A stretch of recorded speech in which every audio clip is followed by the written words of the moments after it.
Welcome to the show. Welcome to your Thought Life podcast. I am your host, Michael Anderson. Today, we're digging into the topic of the root cause of fear of failure. About 40% of people identify fear of failure as a significant obstacle in pursuing their goal. This fear can be paralyzing, preventing us from taking risks and achieving our full potential. Today, we're discussing the root cause of fear of failure and exploring actionable strategies to overcome it. But before we jump into the sort of meat and potatoes of the talk, let's try to gain appreciation for what is it here that is creating this undercurrent. So from a psychology perspective, the fear of failure stems from a fixed mindset. And this is where individuals believe their abilities and intelligence are static traits, i.e., this is what I have, these are the cards I've been dealt. According to Dr. Carol Dweck's research in Mindset, the new psychology of success, this mindset can lead to a fear of challenging and a tendency to avoid situations where failure is imminent or possible. Side note, failure is generally speaking an academic term that is associated with our grade school period. For us to be successful as adults, we must ditch that specific definition. Back on topic. A study published in the Journal of Personality and Social Psychology found that individuals who equate their self-worth with their achievements are more likely to experience fear of failure. Catch that. That's really important. If you are to break free of this, one of the first foundational steps that you have to take is no longer identify your self-worth with your achievements. Those should be two separate entities that are not intertwined or interlinked. As a common pillar of what we provide here in this podcast for you, I want to jump in now to the actions that you can take. And these actions are very simple and very powerful, but you need to have them in your heart of hearts and deeply embedded in your long-term memory. And I'm going to ask that you begin practicing these now. So when the occurrence happens, the situation unfolds where this situation in your life plays out like theater, it won't catch you off guard. You'll be prepared and you will have done the work to ready yourself to move through this from an ebb and flow perspective rather than from a panic or worse, fear of failure. First thing is we've got to look at why it is that we fail. It's so important not to fail, like in the academic sense, because here's the deal, family. We're not actually failing at anything that we're doing beyond the academic arena, where they're saying, I'm going to give you a letter grade and I'm going to use a scale to help you understand what level of completion that you achieved in this course. This is not life. Life doesn't function like that. I know people who didn't even graduate from high school that are multimillionaires. That stuff doesn't matter. What matters and what separates these people that I just made mention of who are multimillionaires and don't have not even a high school diploma is that they said they would keep on trying until they reached their goal. And that's the same thing we should be doing. We should be looking at what is it that's standing in my way and preventing me from moving forward when I don't complete the task the way I thought I should. It's that academic system standing in your way. You think because of that association that you failed, when in fact you did not fail. What happened was you had a plan of sort, and not all of the elements in your plan worked out, and you didn't get the outcome that you desired. That doesn't mean slap your hands together, dust off your shirt, call it quits. What that means is dust yourself off, certainly. Don't wallow in the fact that it didn't go the way you desired. Be thankful that you had pieces and parts that did go well. Tally those up, see where you experienced the resistance, and then move forward from there with a new plan. And you keep doing that, rinse and repeat, until you get the outcome you desire. This is the way that successful adults move through life's challenges and circumstances and are victors over and over again.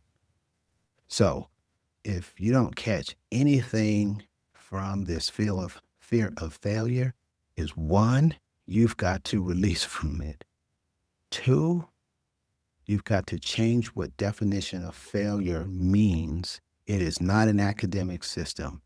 You have to then, three, understand that failure doesn't mean what it used to. It simply means I'm going at it a second or a third time with more information than I did the first or the second time. And that is all. We keep moving until we get the result we want.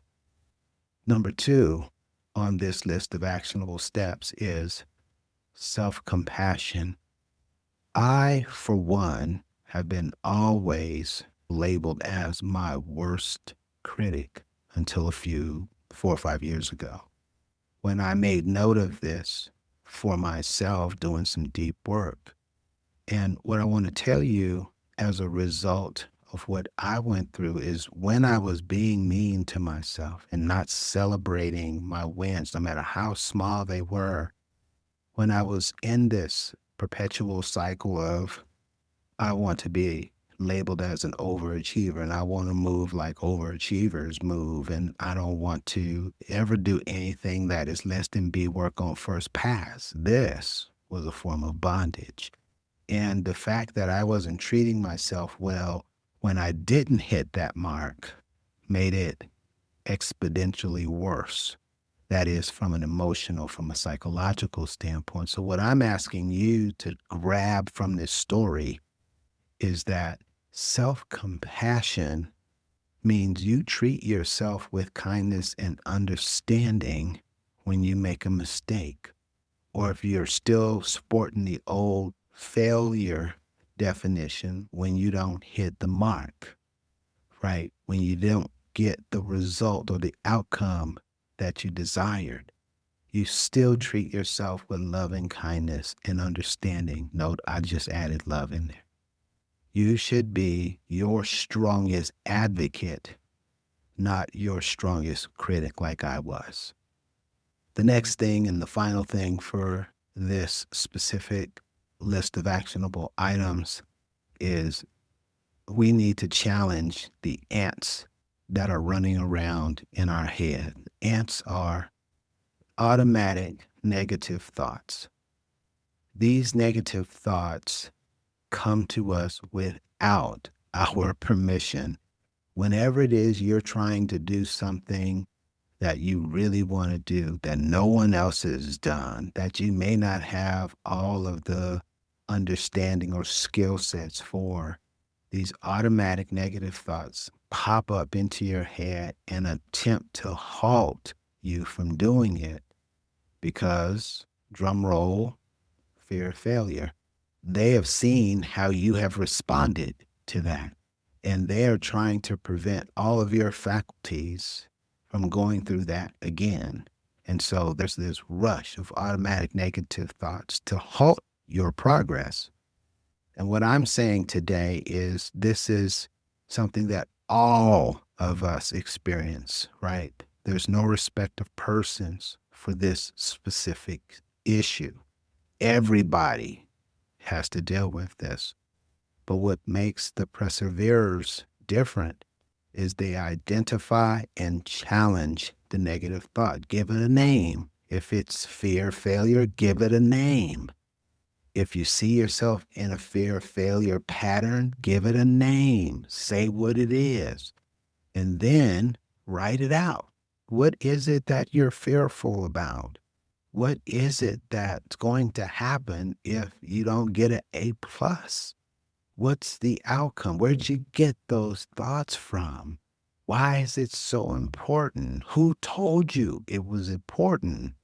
And then you simply replace all of those with an empowering belief, with an empowering affirmation, with something that is opposite or that undercuts its ability to continue screaming on the inside of your head. These are 3 things that you can bring to bear right now that you're going to have to commit to memory, commit to heart, so that you can show up differently when whatever life throws your way invokes this pattern of behavior. Our greatest glory is not in ever failing, but in rising up every time we fail. That's from Ralph Waldo Emerson. Super duper successful guy from back in the 1920s. I trust that this is helpful for you. I most certainly understand that this is a tough topic, but overcoming the fear of failure, you just need to know, is a journey. It's not a destination. And by understanding root cause, which we touched on, and using these actionable steps and strategies, you're able to break free from the grip. And breaking free from the grip means now you can go pursue your dreams, goals, and aspirations with a degree of confidence that you have not had heretofore. Thank you so much for joining me today. And do consider leaving us a rating and a review. Feel free to connect with us on Linktree. The link is available in the show notes. You are enough. You can do it. You are uniquely equipped to realize your goals. Until next time, take care and let go of the fear of failure.